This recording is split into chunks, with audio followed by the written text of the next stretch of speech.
Now at 11, flood emergencies, punishing winds, and multiple tornadoes. Tonight, Hurricane Milton makes landfall as a Category 3 storm. As we've just learned, it has already claimed lives. Good evening. I'm Christine Johnson. I'm Maurice Dubois. And hours after making landfall as a Cat 3 storm, Milton is carving out a devastating path across the state of Florida. Here's a live look now. Fort Myers, which is seeing all kinds of rain and winds. Milton officially made landfall around 8:30 tonight near Siesta Key, just south of Sarasota. It is now a Category 2 storm, but is still producing wind gusts over 100 miles per hour. And tonight, the St. Lucie County Sheriff is confirming multiple deaths in Fort Pierce. Search and rescue efforts are now currently underway, and more than 1.5 million customers are without power. Now, Tampa avoided a direct hit, but flash flooding is a huge concern there. The storm spawned nearly 24 tornadoes earlier in the day. We have team coverage of Hurricane Milton. Let's get straight to senior national weather correspondent Rob Marciano in Bradenton, Florida. And Rob, take us through it all. Like, what's it about? What's it feel like right now? Well, Maurice, we're on the back side of the eye. The eye already came through about an hour and a half ago, and the winds have ramped right back up. So we had winds that gusted over 100 miles an hour in the front side eye wall.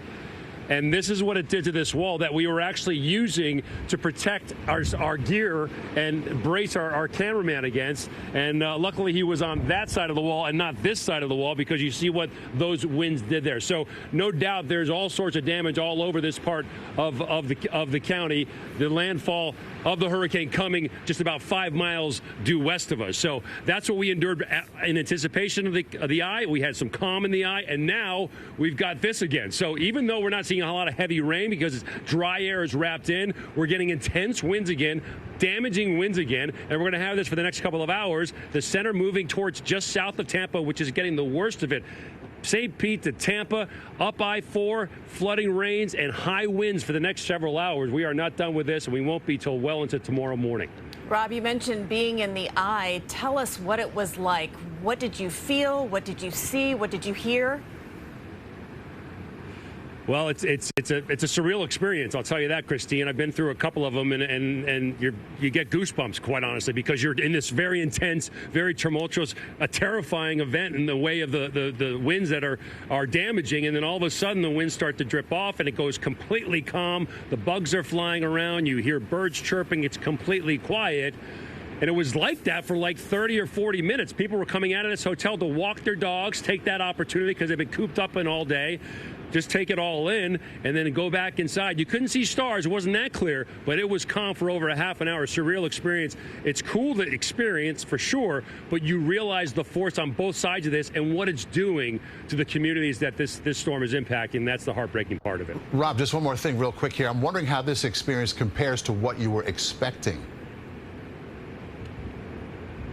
Yeah, it's a good question, Maurice. I was expecting the worst of it, and this is it's right there with it. You know, when it went to Cat 5, 180-mile-an-hour winds, your expectations go, oh my goodness, this is going to be the end of the world. Thankfully, it decreased somewhat, but this is a ferocious storm as a Cat 3, now a Cat 2, eventually a Cat 1. It's done everything that a hurricane can do: tornadoes, flash flooding, storm surge, and damaging wind. This storm has had it all. And Rob, as you well know, it's going to become more clear when daylight happens tomorrow. Thank you for that live report. Rob Marciano, our national weather correspondent, reporting from Bradenton. Yeah, really brought it home. You got a good feel for it tonight. Rob, thanks. You bet. Let's check in with Lonnie right now to see the latest on the track of Milton, as predicted pretty much. Lonnie? Yeah, it kind of made a little wobble to the south. At one point, all eyes on Tampa. Tampa would have been the worst-case scenario because of the topography of the bay. One way in, no way out. That would have just been really horrible. Hurricane Milton is now a Category 2. The winds are at 105 miles per hour. We expected that. Okay, as far as intensity is concerned, we knew when it was a Cat 5 it would get a little weaker as it got closer and closer to shore. It's played out perfectly, came on shore as a Cat 3. That's a major hurricane. Cat 2 right now. And if you take a look at how it all fared in Tampa. Now, that's that topography I talk about. If all that water had been pushed into that outlet, or that inlet, excuse me, it would have been horrible. As it turns out, you ready for this, people? The tide level right now in Tampa is lower than it should be. Lower than normal because the water is getting pushed out to sea. And if you follow where the real storm surge is, now it's right here, the southern portion of the eye. That would be like, I'll zoom in a little tight there. It's Fort Myers. I know Port Charlotte is also on that bay. This is where we're going to see the potential for 10 to 15 feet of storm surge. I do think that's going to be verifying out there. If you take a look at how the track is forecast to play out. You know, Maurice, you were talking to me how long to make its way from one coast to the other. About 12 hours. I would say by 8 a.m. it's pushing offshore as a Cat 1 somewhere around Cape Canaveral. But this does not make a turn and come to the northeast. This one fades away out in the middle of the ocean. Guys, I'll have more coming up a little bit later. It's all yours. Okay, Lonnie, thank you. Officials have been warning residents to move inland, but some are choosing to ride out the dangerous storm. Flash flood emergency is in effect for the Tampa area as torrential rain and intense winds are still battering the region. Dick Brennan joins us now with what so many people down there are dealing with tonight. Dick. A lot to deal with, Maurice and Christine. As if the hurricane isn't enough, tonight people in Florida are cleaning up from deadly tornadoes on both the east and west coasts of Florida. This has so many hope to make it just through the night. Right now, Milton's raging rain and whipping winds are pummeling Florida's Gulf Coast, flooding roads and creating treacherous conditions for anyone who dared to venture out. Some hunkered down in their homes.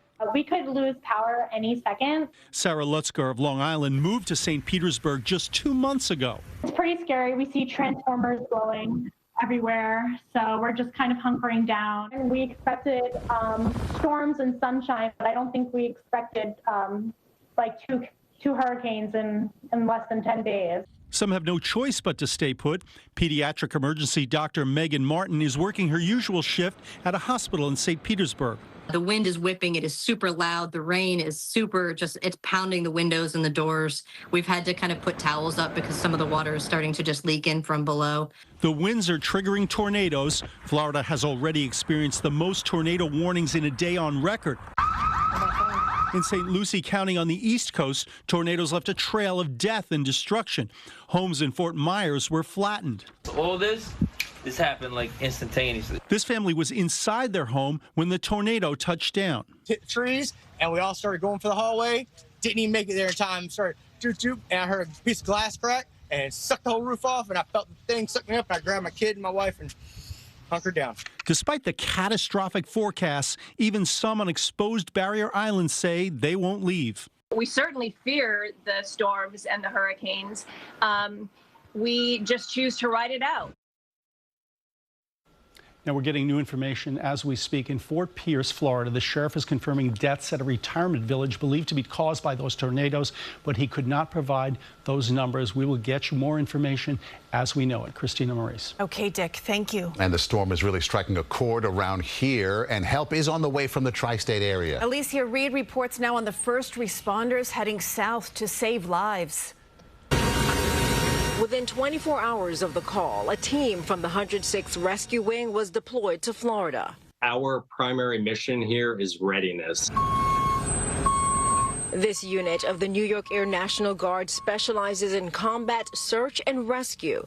One aircraft and a team of up to 24 made the trek on Wednesday. They're trained on advanced trauma care, medicine, swift water and flood type rescue, boats, jumping out of aircraft, vehicles. As the wrath of Hurricane Milton makes its way to Florida, 2 firefighters from the Hoboken Fire Department and Task Force 1 will be on the ground in North Carolina helping families still recovering from Hurricane Helene.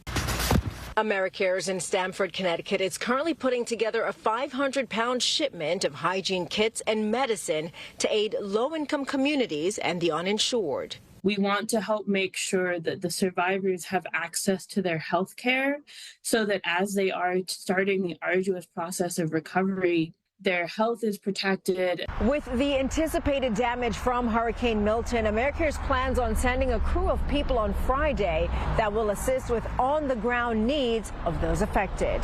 Alecia Reid, CBS News, New York.